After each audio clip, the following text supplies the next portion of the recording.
Hey, welcome to another episode of KUSNs on the Couch. You're here with Tiffany.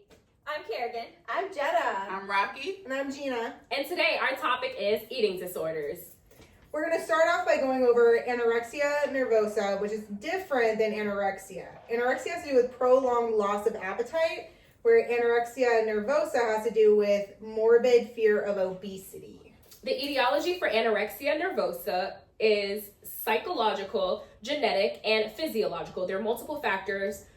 For psychological, there are body dissatisfaction, anxiety disorders. People with history of dieting and weight loss control methods are at higher risks of having the anorexia nervosa disorder. The genetic causes can be that family members with eating disorders are more prevalent to having anorexia nervosa. So you're saying that if someone has a family member who had anorexia in the past or anorexia nervosa, I could have it too? Yeah, so the study showed that you're 4 times more likely to have it if a relative has it. That makes a lot of sense because my dad was like that when he was in high school, and I was like that before I had my procedure done. Wow, okay. That's What really procedure did you have done? I had a gastric sleeve surgery done to actually help with my more of the bulimia nervosa, which I'm sure we're going to talk about later. Definitely. And I'll definitely go more in detail then. Okay, so quick question. There are also some psychological factors as well, like deficits of neurotransmitters, dopamine, serotonin, all that good stuff. Did you ever have any issues with that? I did. Whenever I would have a fear of becoming obese when I had my procedure done, even when I lost 170 plus pounds, I was still like about 180, 190 pounds, but I was a size like 2. Okay. And I was always so scared of being obese that even when I would look at myself, so my body image, which is basically a subjective concept of one's physical appearance based on the personal perceptions of self, and basically how I view myself was always terrible. Even though everyone else said I looked great, I felt like I looked huge. Okay, so those are definitely like some body dissatisfactions. Those causes often are caused by society. Modeling agencies have strict requirements and criteria. Social media plays a big part in that as well. Instagram, there's always like this perfect, beautiful model with this slim body, and everyone tries to fit into that. Yeah. Do you feel that's something that was also affecting you? Oh, definitely. When I was younger, all of my friends were like a 00, a size 2, where I was like sitting at a 14. Tiffany, there's different things, like for example, like gross distortion of body image. So constantly, you know, like I was saying earlier, it's like things like you're constantly thinking like, what's wrong with my body? Is there something wrong with my body? I mean, I'm sure all of us as women have thought that, and not even just women, but unfortunately there's a lot of men that are rushed over as well that think that, but they don't get to actually come out about it or just choose not to, which I think is really unfortunate. Like I just know a lot of men go to the gym and they're going for it, things like that, and they're really working hard towards that, and they're comparing each other to each person at the gym, and women as well. Like everybody just, I feel like, really compares themselves all the time with billboards, different things, and it's just really unfortunate. So there's that gross distortion of body image. There's that preoccupation with food. So everything about your day, everything you do is surrounded around food, but not in a positive manner, but just in a negative manner. You're constantly just anxious and surrounded around that food.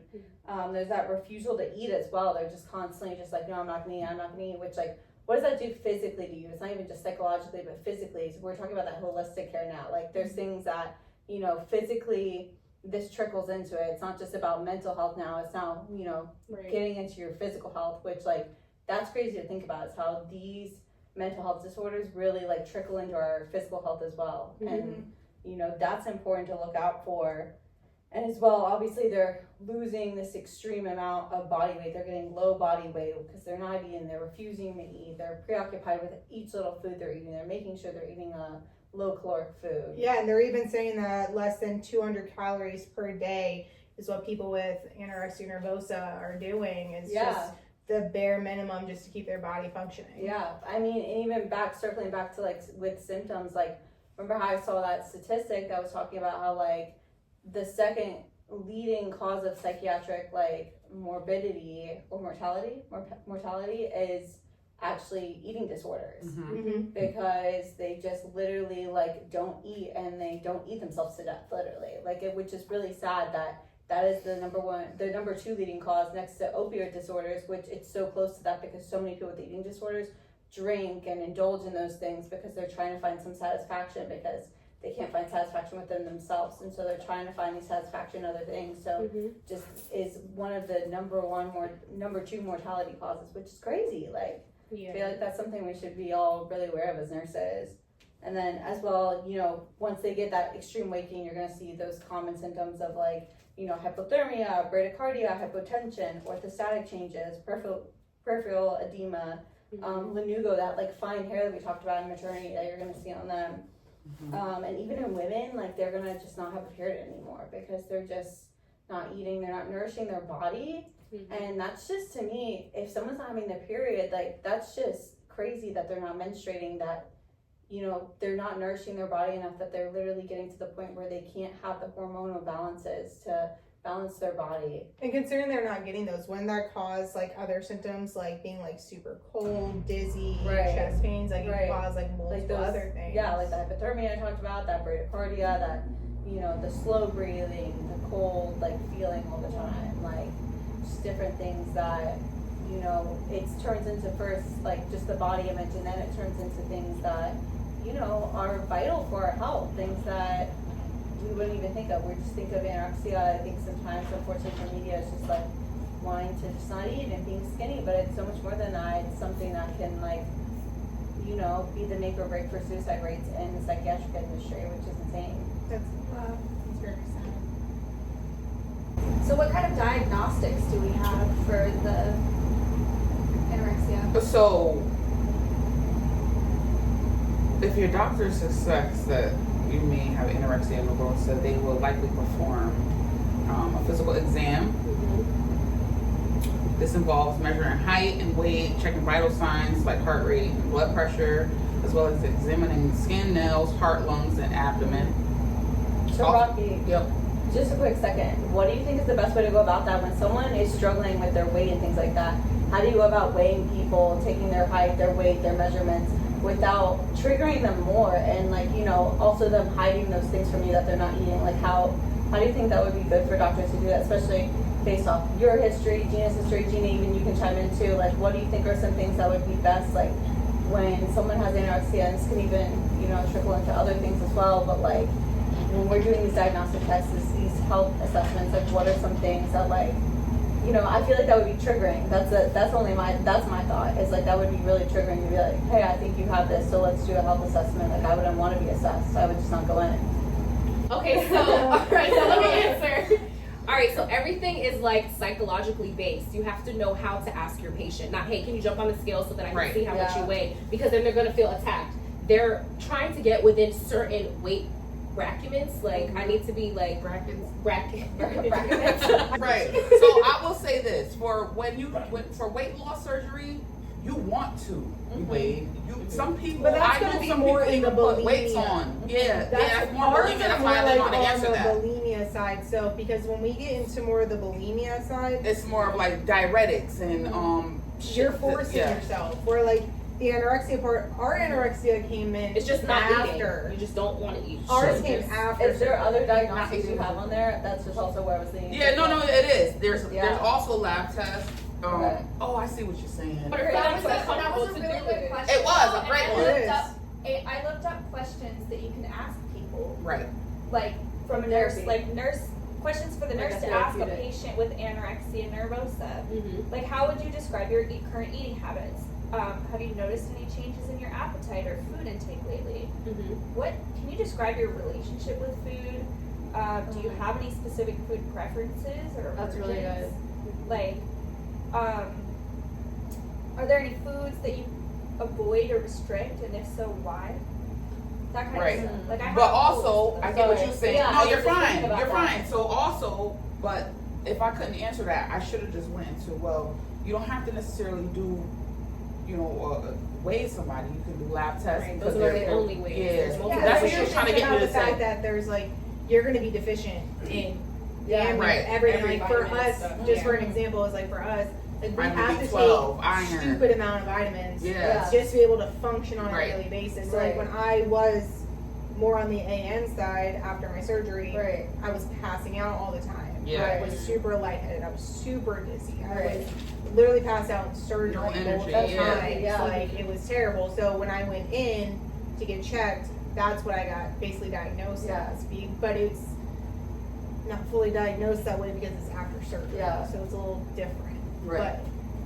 All right, let me. Yeah, hold sorry. it up. It's cool. Okay, so also lab tests can be done. Like blood tests can indicate abnormalities in electrolyte levels, protein levels, liver and kidney function, and also thyroid functions.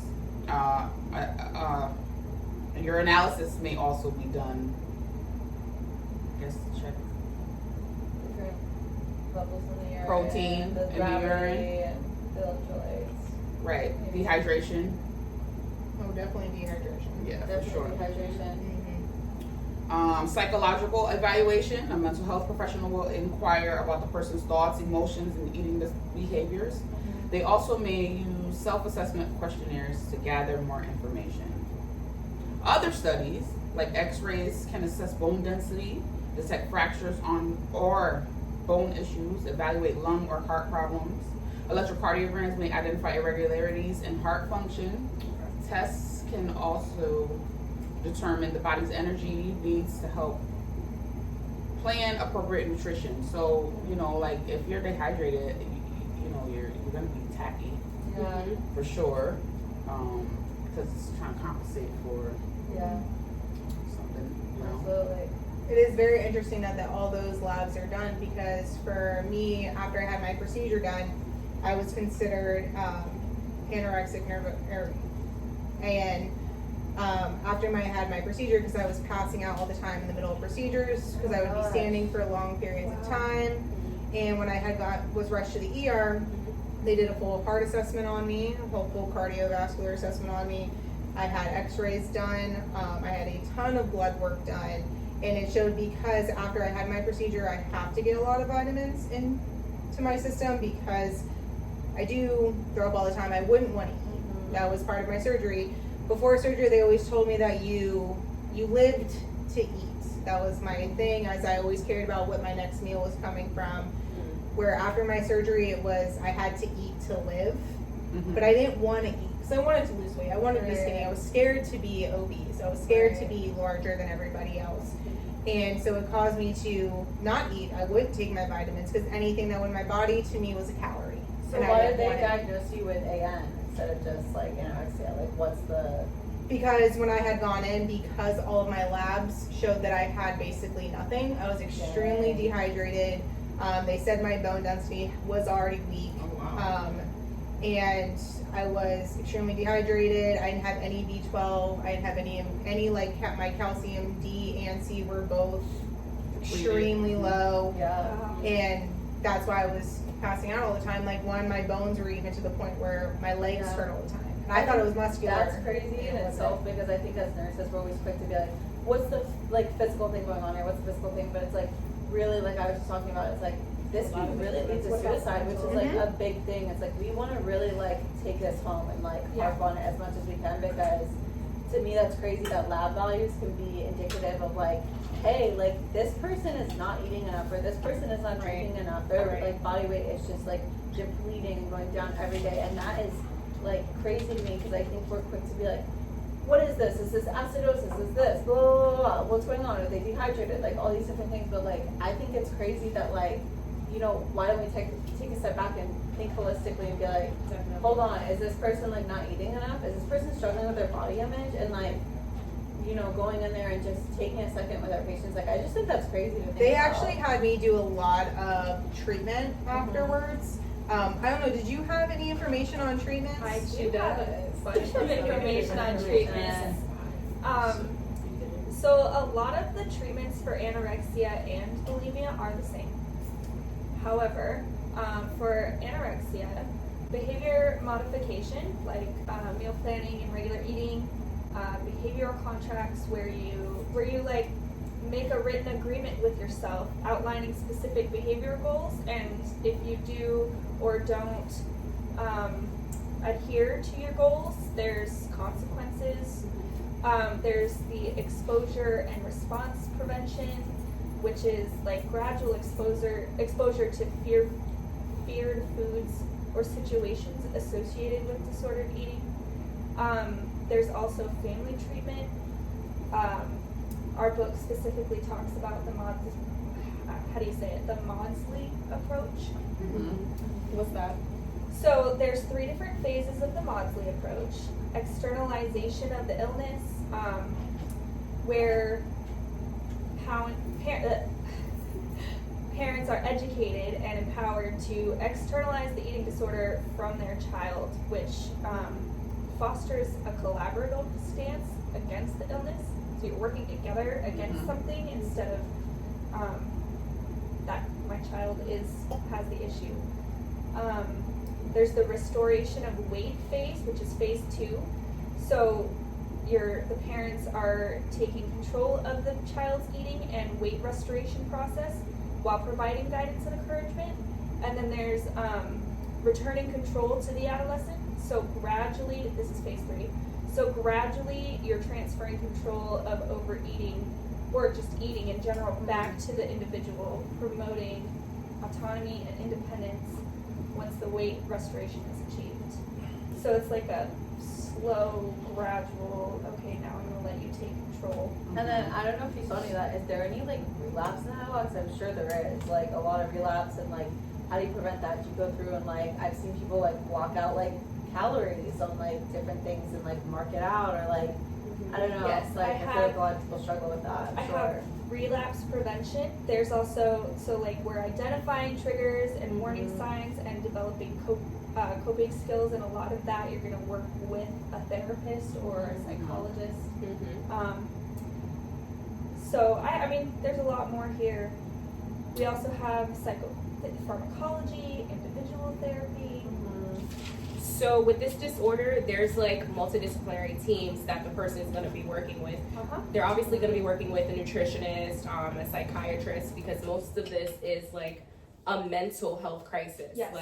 A lot of it just stems from just your body image, your goals, your own personal goals for yourself, how you want to look, what you're comfortable with seeing when you look in the mirror. So actually, there are a bunch of counselors that won't even see patients with anorexia until they've been to a doctor to make sure that their life is sustained. All right, so I just wanted to ask y'all, just for the video's sake, like, were there any other teams that you guys met with that you felt like were beneficial during that process besides like a psychiatrist or a nutritionist? Was there anyone else that kind of like guided you guys along during this process? Okay, so we have a cardiologist. Okay. There's also a I think it's just we see you gotta her do an GI. endoscopy.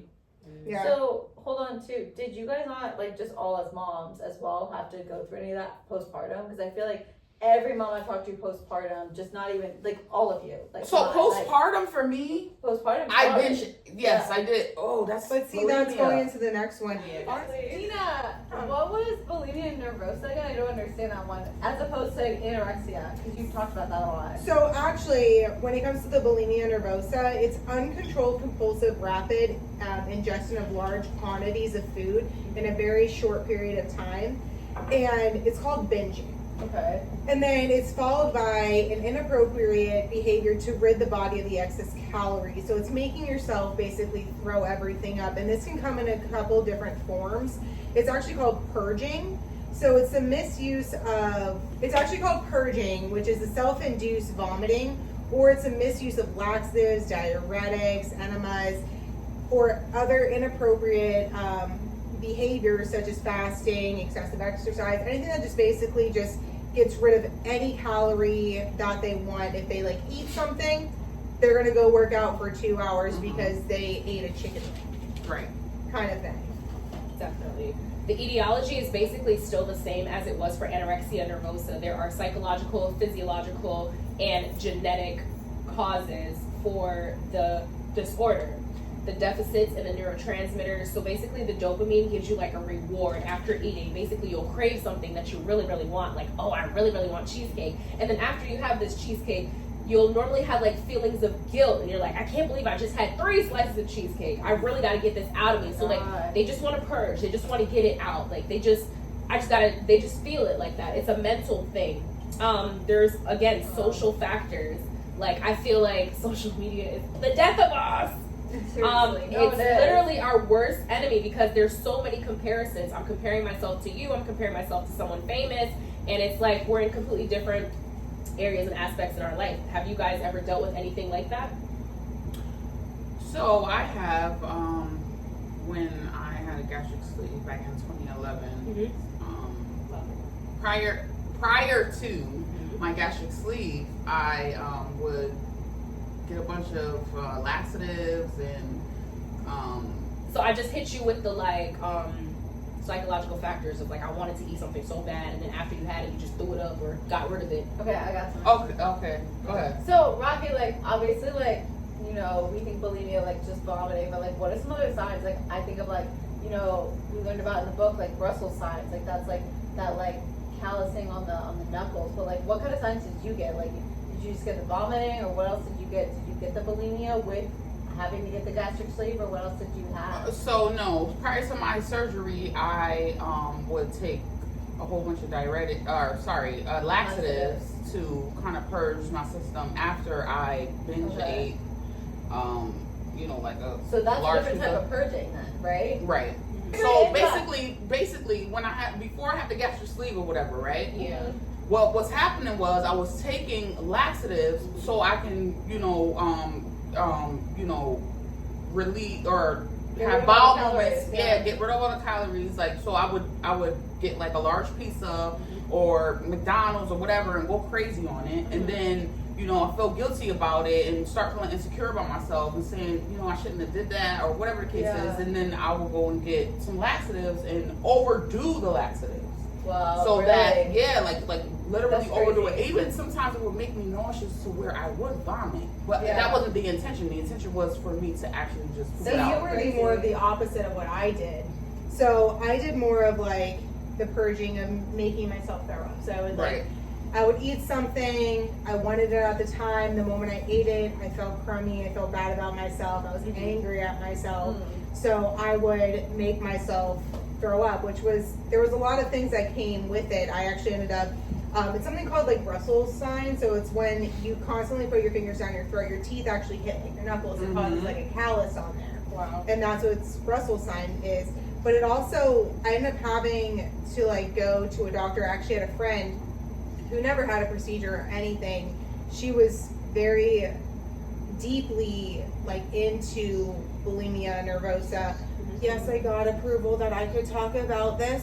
And she actually had to go and get like an endoscopy done because she had tears inside of her esophagus for years, Yep, making yep, herself throw up. And that's from just the self and like the like, It self-induced- even affected the enamel on her teeth. Yes, due to yep, the the acid. Yep. It was multiple different things, and I noticed some of those things happening to me.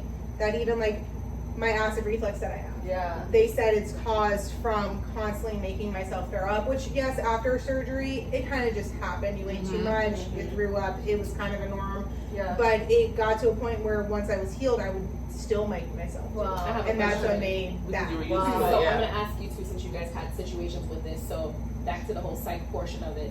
After you ate something that you really wanted to have and you made yourself throw up, did you feel the satisfaction after you got it out?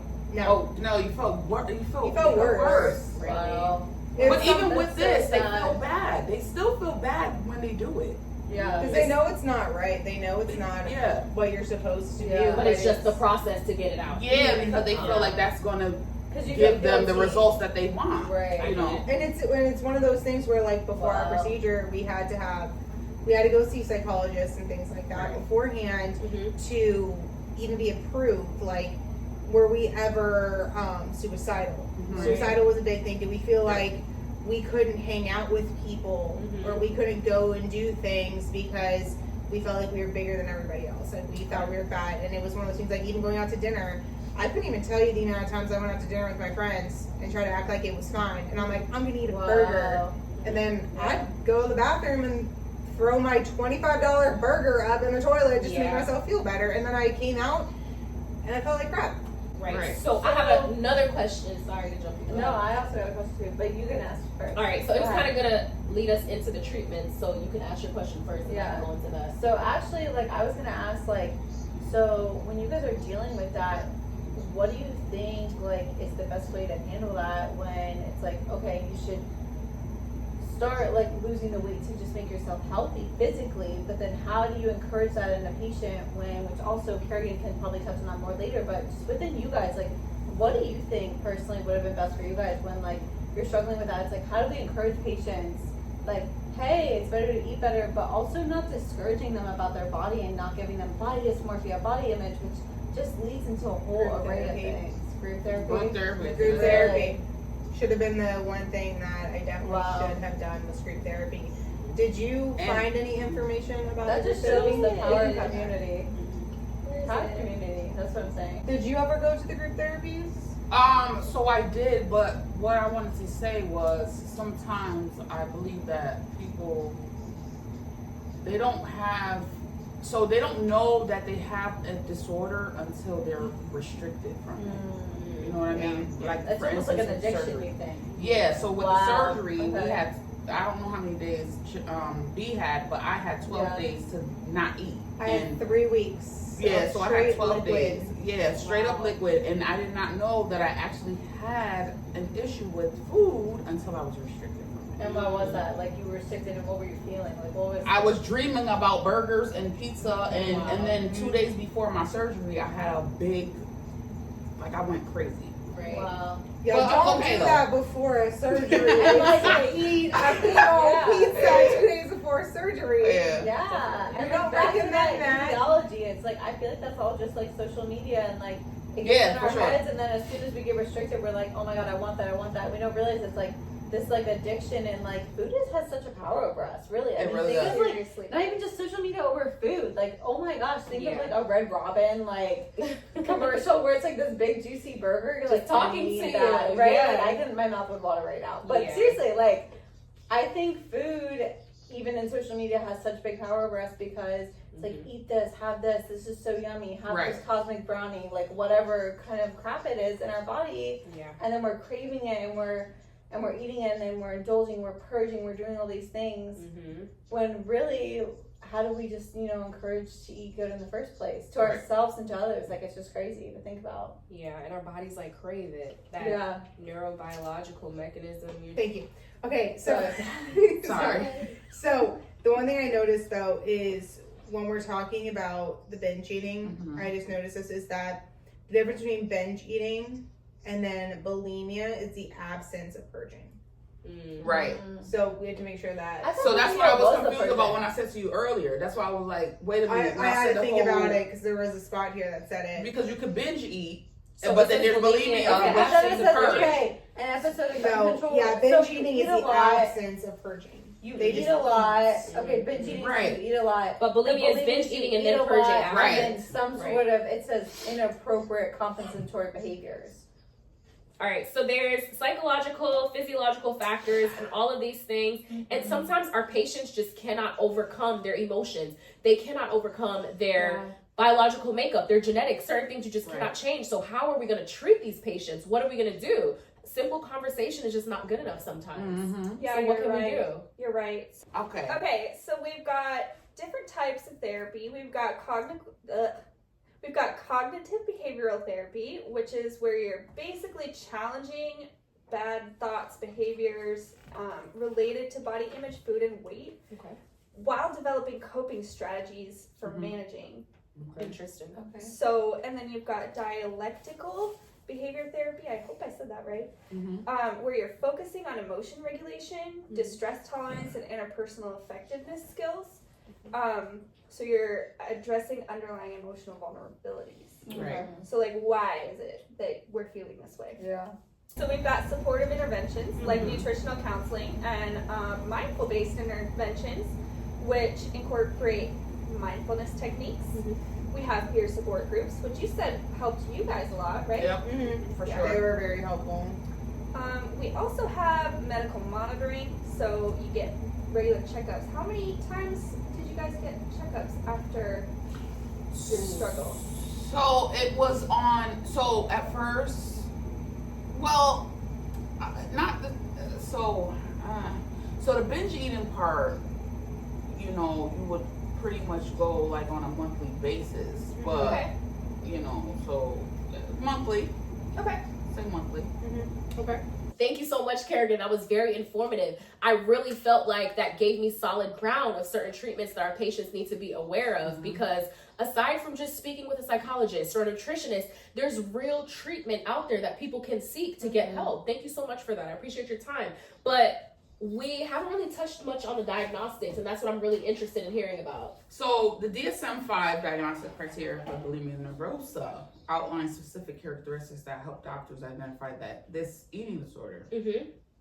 These criteria typically include recurrent episodes of binge eating, consuming a large amount of food in a short period, feeling lack of control over eating during this episode, recurrent inappropriate compensatory behaviors, engaging in actions like self-induced vomiting, excessive exercise, fasting, or misuse of laxatives to prevent weight gain after binge eating episodes. For instance, like when I was saying with the whole taking a whole bunch of laxatives prior to the surgery because I would eat a large pizza or whatever the case is, to kind of get rid of what I ate. Frequencies of behaviors, binge eating and inappropriate compensatory behaviors occur at least once a week for 3 months. Self-evaluation influenced by body shape and weight, placing excessive emphasis on body weight and shape when evaluating oneself. So after, I'm just going to use this after like the gastric sleeve, you know, you lose a whole bunch of weight, you know, in a short period of time, but you still in your mind. So it's like body dysphoria. You know, you still think, you know, I'm this 310 pound person, and in reality, you're like 170 pounds, but your mind is so distorted. Right, you don't know. And it's very important for the doctors to conduct various tests to confirm a diagnosis of bulimia and check for any possible complications. So with that, they would do a physical exam, checking height, weight, vital signs, skin, nails, heart, lungs, and abdomen. They will also do lab tests, blood tests to assess electrolytes, protein, liver, kidney, and thyroid function. They may also do a urinalysis to check proteins and other things in your urine. Psychological evaluation. Mental health professionals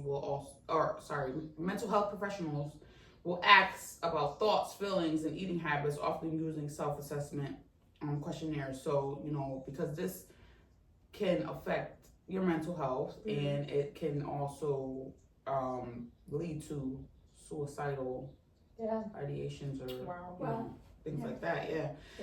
Also, other studies, x-rays to evaluate bone density, detect fractures, or assess heart or lung conditions. Electrocardiograms can also detect heart irregularities, and tests may also determine the body's energy needs to plan appropriate nutrition.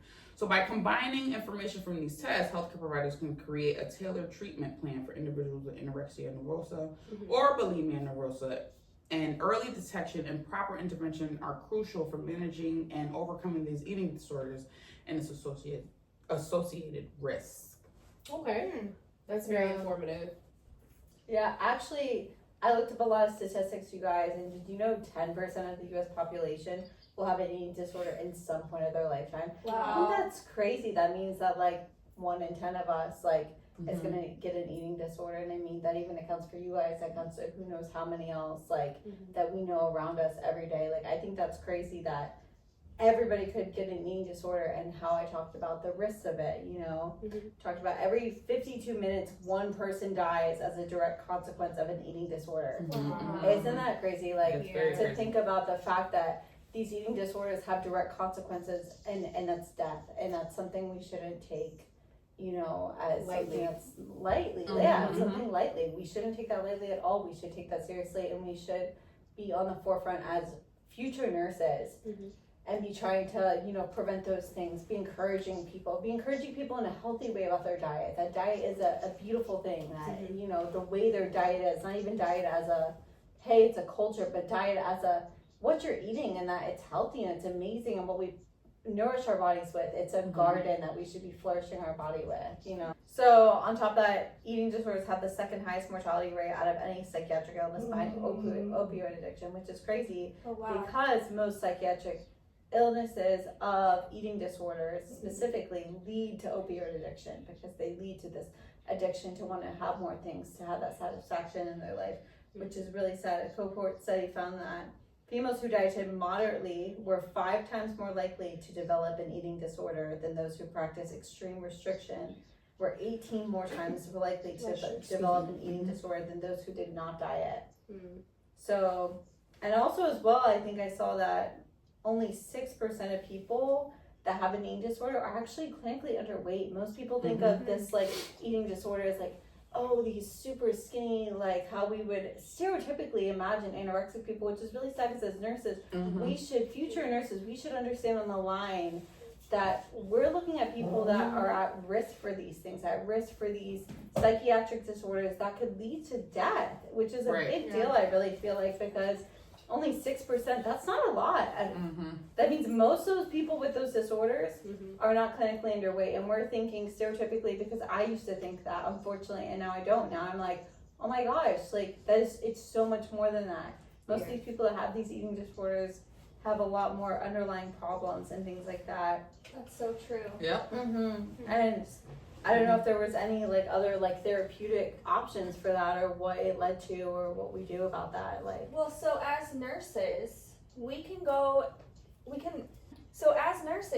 ask questions that can help us to identify these patients that are outside of the 6%, right? yeah. So I have a list of questions here that we can ask as a nurse. How would you describe your current eating habits and patterns? Wow. Have you noticed any changes in your appetite or food intake recently? Mm-hmm. Can you describe your relationship with food? Do you have any specific food preferences or aversions? Are there any foods that you would avoid or restrict? And if so, why? Have you experienced any physical symptoms related to your eating habits, such as fatigue, dizziness, or gastrointestinal discomfort? And for bulimia, are you engaging in any behaviors to compensate for binging episodes, such as vomiting, excessive exercise, or the use of laxatives or diuretics? Have you experienced any physical complications as a result, such as well, I already asked that one. Dental problems, do you have any dental problems? These are all questions that we can ask to patients that we come across to try to identify these disorders. Right. Which is crazy too, because speaking of that, to end on this, like, 20% or few of the students who get screened positive for eating disorders, which is the most common demographic for eating disorders, actually end up receiving treatment. Wow. That strikes me as crazy. As students, I think like that's also something we can stand in the gap for and speak out about. And yeah, I just wanted to end on that 20% of you actually receive the treatment, and I really encourage anybody who's struggling with that to receive treatment and to seek out the people that they need to seek out therapy, nutritionists, seek out a physical assessment from your doctor, and to speak to your doctor about it, and to really encourage you to speak out about the things that you're struggling with, because really it is your life or death on the line. And that sounds crazy, but it's serious, and it is something really serious, because I think people think of an eating disorder as something that's just a caloric deficit, when really it is your life or death, and that's not something we should ever take as a joke. I agree. Yeah. All right, ladies. Well, that's the end of our show. And if anyone out there is having eating disorders, unhealthy relationships with food, the best things that we would advise as student nurses is to speak with your healthcare provider and get the help that you need. Bye-bye. Bye.